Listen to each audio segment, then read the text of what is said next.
Aujourd'hui, on teste un nouveau wallet, le Tangem ou Tangem, je sais pas trop comment on dit, hein. On va dire Tangem. Le Tangem Wallet, et on va voir un peu ce que ça vaut par rapport au OneKey par exemple.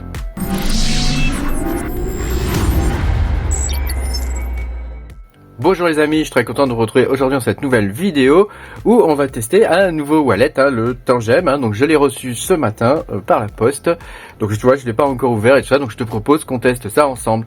Pense à mettre un petit pouce bleu et puis à t'abonner à la chaîne si tu es pas abonné. Je te rappelle que tu peux me soutenir en allant sur patreon.com/makertronic. Tu pourras voir mes vidéos en avance et toutes sortes d'autres avantages. Alors on va pouvoir commencer. Donc j'ai reçu ce wallet ce matin par la poste. Donc c'est un hardware wallet. Alors il paraît que c'est un des meilleurs wallets actuellement. Et on m'a dit aussi que au niveau ergonomie et tout ça, il était vraiment top quoi. Il supporte tous les coins qu'on aime bien, c'est-à-dire le Kaspa, le Nexin, etc., etc. Donc je te propose déjà de déballer le bignou, et puis on va voir un petit peu ce que ça donne déjà au niveau du déballage. La boîte est beaucoup plus petite que celle du OneKey, c'est vraiment tout petit. Donc ça c'est plutôt pas mal d'ailleurs. Bon, on va l'ouvrir, on va pas faire durer le. Ça sert à rien. On va ouvrir le machin et on va voir un petit peu à quoi ça ressemble. Donc tu vois, je l'ouvre en même temps que toi. Donc là, il n'y a pas de scellé au niveau de la boîte. Donc apparemment, il n'y en a pas besoin. Apparemment, il y a eu des premières versions où il y avait des scellés au niveau de la boîte. Et depuis, ils ont changé le truc, quoi. Donc grosso modo, qu'est-ce qu'on a ? J'ai trois cartes en plastique. J'ai 3 cartes en plastique. Voilà, donc ça c'est 3 cartes. Voilà, il y a 3 cartes comme ça. Donc c'est format carte de crédit. Et puis il y a ça. 2 petits papiers avec écrit Getting Started. Donc il te dit d'aller télécharger l'application. Donc de ce que j'ai compris, ça fonctionne avec le NFC. Est-ce qu'il y a autre chose là-dedans ? Je crois pas. Ça fonctionne avec les NFC du téléphone mobile. Et donc les cartes là, elles sont capables de générer des codes. Donc il n'y a pas besoin de sceller ou des choses comme ça, puisque dans tous les cas, ça le génère automatiquement. Donc je te propose de passer sur l'ordinateur, on va voir un petit peu comment ça fonctionne ce bazar. Donc je suis sur le site officiel de Tangem et on va regarder un petit peu ce que c'est que le wallet Tangem. Alors nous on est des gens sérieux, on va vraiment mettre des cryptos dessus, donc on rigole pas trop avec ce genre de wallet. Je suis pour ma part satisfait du OneKey, celui-ci a l'air pas mal du tout. On va regarder comment il fonctionne exactement. Donc déjà on peut voir que c'est en Suisse, donc c'est européen. On a la norme de sécurité EAL6. Alors cette norme là, bon moi je connaissais pas trop. J'ai regardé un peu à quoi ça correspond. Apparemment c'est une norme qui est quand même pas mal du tout, puisque au-dessus c'est la 7 et il y a pas au-dessus quoi. Donc en termes de normes de sécurité, ça m'a l'air pas mal du tout. Je pense que en plus c'est audité, etc. Donc je connais pas Kudelski, Security and Riscure. Je ne sais pas ce que c'est que ce truc, mais je ne les connais pas. Mais bon, en tout cas, ça présente bien. Le site web est impeccable. Le produit est sérieux. Tu vas voir quand on va faire l'installation tout à l'heure ensemble. C'est vraiment top en termes d'ergonomie. C'est plus facile que le OneKey en termes d'ergonomie. Et le wallet proprement dit sur le téléphone est très bien fait. Et donc pour le coup, comme tu l'as pas sur ton ordinateur, ça diminue quand même en partie les risques, on va dire. Voilà, après on n'est jamais à l'abri de quoi que ce soit, mais comme tes clés privées de toute façon sont sur ces cartes en plastique, il n'y a aucun moyen de faire quoi que ce soit, tu vois. Voilà, il faut avoir la carte en plastique quoi. Donc c'est peut-être la faiblesse du truc, c'est si tu laisses ça dans ton portefeuille ou des choses comme ça, que tu le perds, là, gare à toi quoi. Gare à toi. Si tu perds ton téléphone, par contre, on peut rien en faire. Alors que la OneKey, si on la trouve, si quelqu'un arrive à deviner ton mot de passe, ce qui est quand même, je pense, très difficile, mais si quelqu'un, on sait jamais, arrivait à deviner ton mot de passe, il pourrait peut-être s'approprier tes cryptos, je ne sais pas. Là, en l'occurrence, il suffit d'avoir la carte. Donc, à choisir entre les deux, je ne sais pas. Mon cœur balance. Voilà. Alors, en termes de fonctionnalité, tu vois, ils disent 3 minutes pour l'installer. Donc, moi, ça a duré un petit peu plus longtemps, l'installation. On va la faire ensemble tout à l'heure. Je vais te montrer comment ça marche. Ici, ils disent qu'il y a une sauvegarde intelligente. Donc, la mienne était livrée avec 3 cartes, comme tu as pu le voir. Donc, il y a une carte qui est la carte principale. Et puis il y a les deux autres cartes qui sont des cartes de copie, hein, donc ça il faut les répartir un peu quelque part une dans un coffre, une autre je sais pas moi chez tes parents, j'en sais rien moi.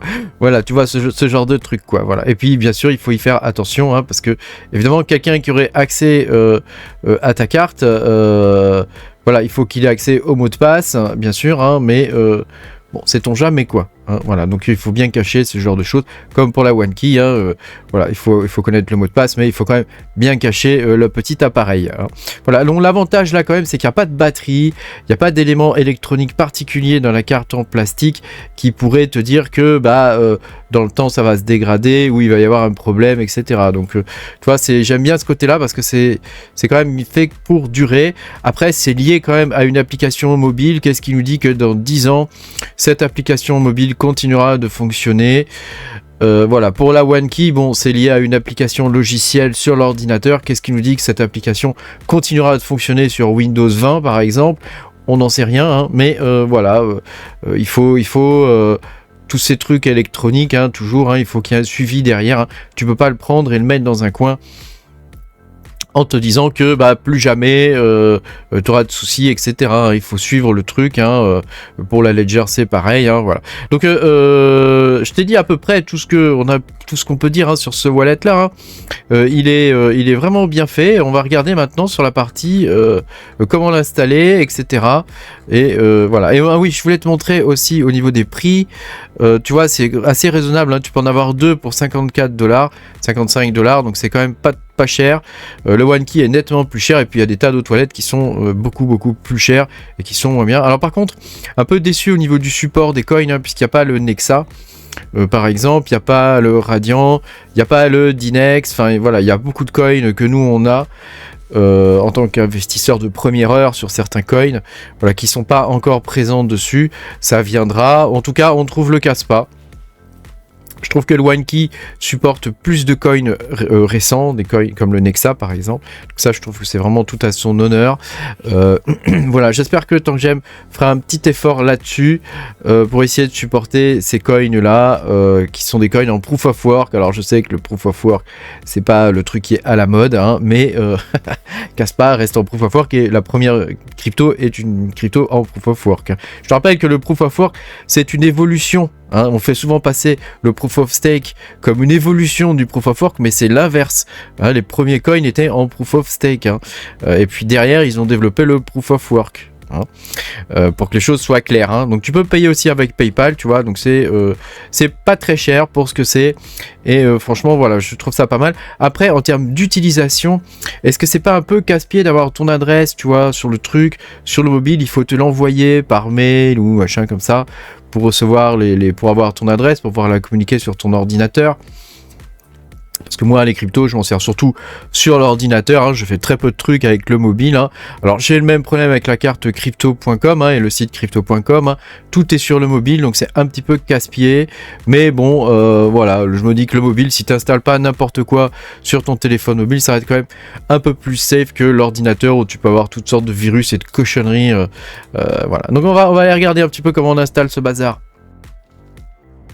Ah, donc tu ouvres ton Play Store, hein, ou ton Apple Store, et puis tu fais une recherche de Tangem, hein, et normalement tu dois trouver le truc qui s'appelle Tangem AG. Hein. Donc moi j'ai un Android, hein, donc je te fais voir avec Android, mais pour Apple je pense que ce sera exactement la même chose. Hein. Donc voilà, une fois que tu l'as trouvé, hop, tu cliques sur installer.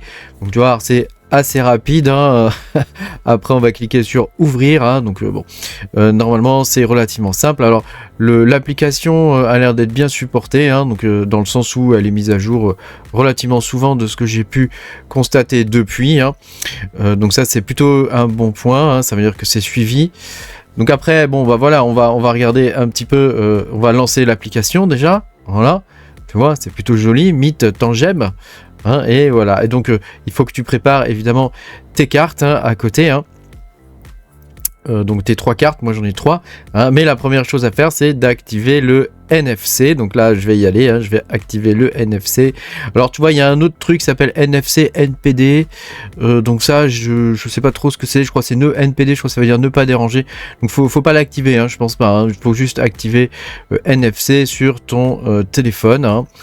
ou ta device, hein, peu importe ce que tu as. Voilà, après tu peux très bien utiliser pour tes wallets un téléphone séparé, hein. Donc là tu vois, je scanne ma première carte.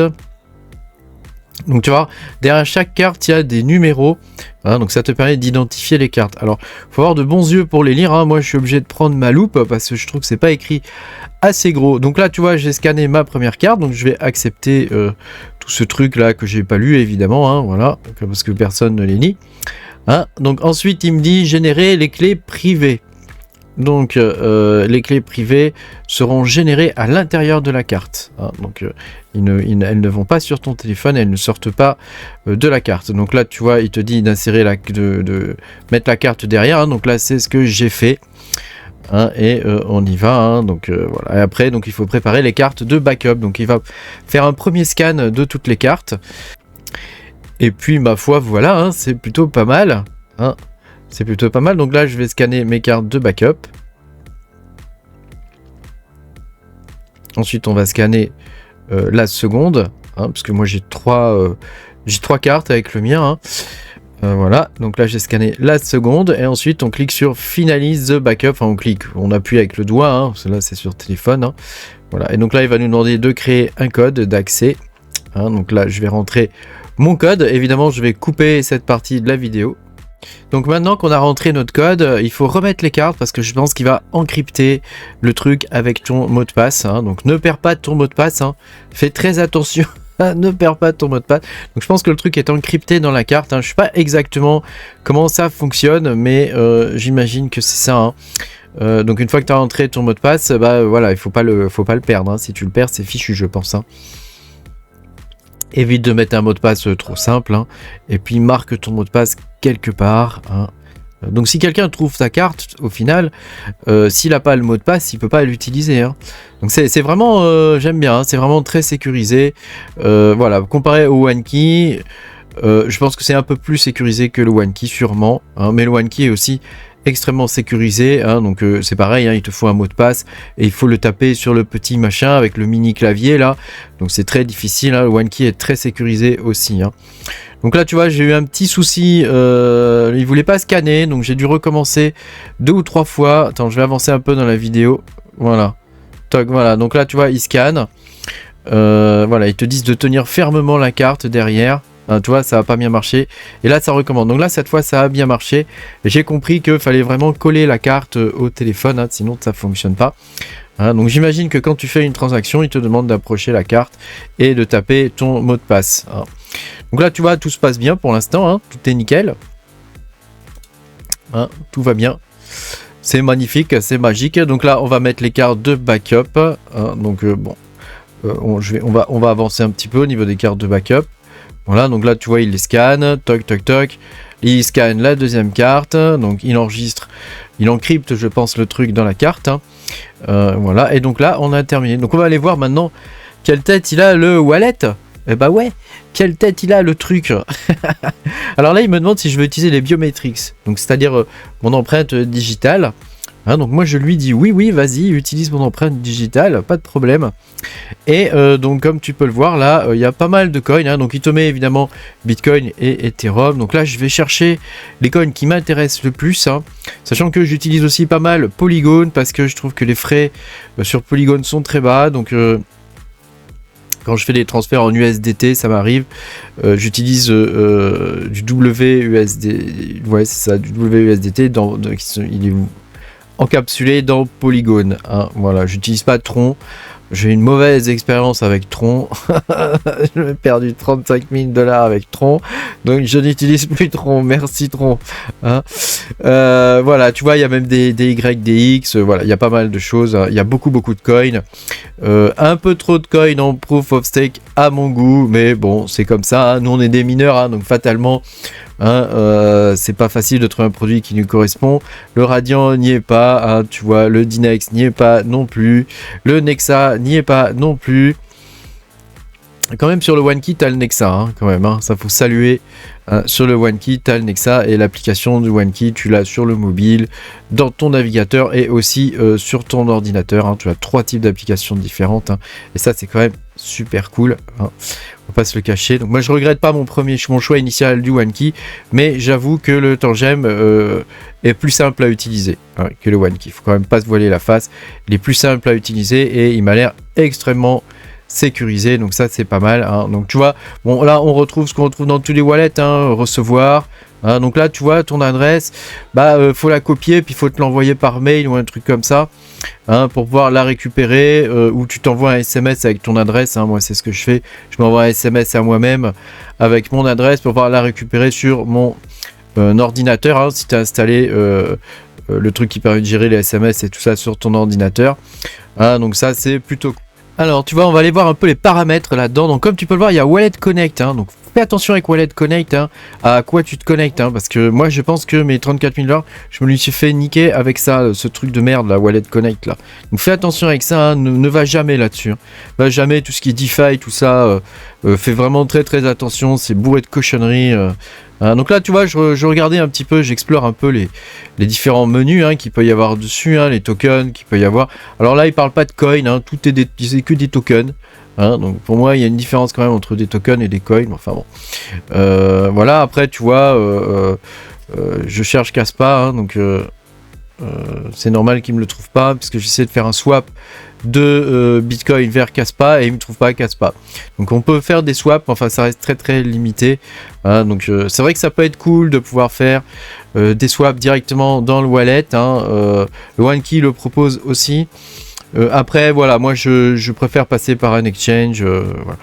C'est quand même plus facile quoi. Après si c'est vrai que si tu as des grosses swaps, ça peut être intéressant de faire ça dans le wallet, mais quel est le support après du wallet hein, puisque eux ils passent par des c'est pas eux qui font le swap quoi hein, ils passent par des plateformes externes quoi. Alors là étonnamment tu vois, je clique sur Kaspa, j'essaie de le cocher et pouf il apparaît toujours pas quoi, donc je ne sais pas pourquoi. Voilà, en tout cas en termes d'ergonomie tu vois c'est quand même facile, tu ouvres chaque truc et dedans tu as tout ce qui est token hein, tu ouvres les blockchains et à l'intérieur tu as tous les tokens et les coins hein, ETH par exemple, Polygon etc.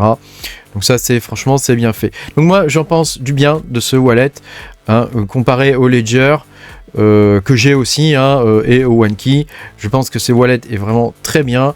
Je conserve mes coins sur le OneKey pour l'instant parce que j'ai le support du Nexa aussi hein.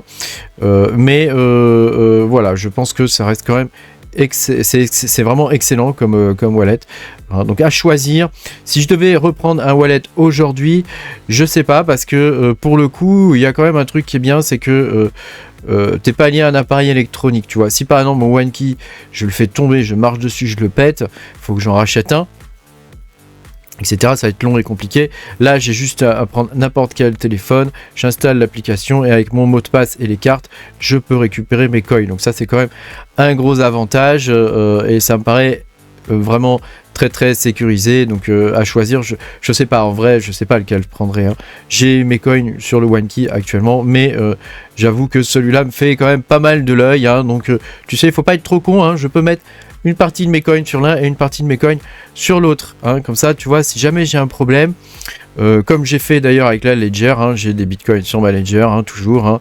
Mais voilà, voilà, c'est bien d'avoir un peu pas tout avoir, pas mettre tous ses œufs dans le même panier hein, comme d'habitude hein. C'est toujours la même chose hein. Merci beaucoup d'avoir regardé cette vidéo. Je sais pas si toi qu'est-ce que tu penses de ce wallet hein. Je sais qu'il a déjà été présenté plusieurs fois par pas mal d'influenceurs, mais je voulais quand même te faire une vidéo dessus parce que je pense que c'est désormais un incontournable.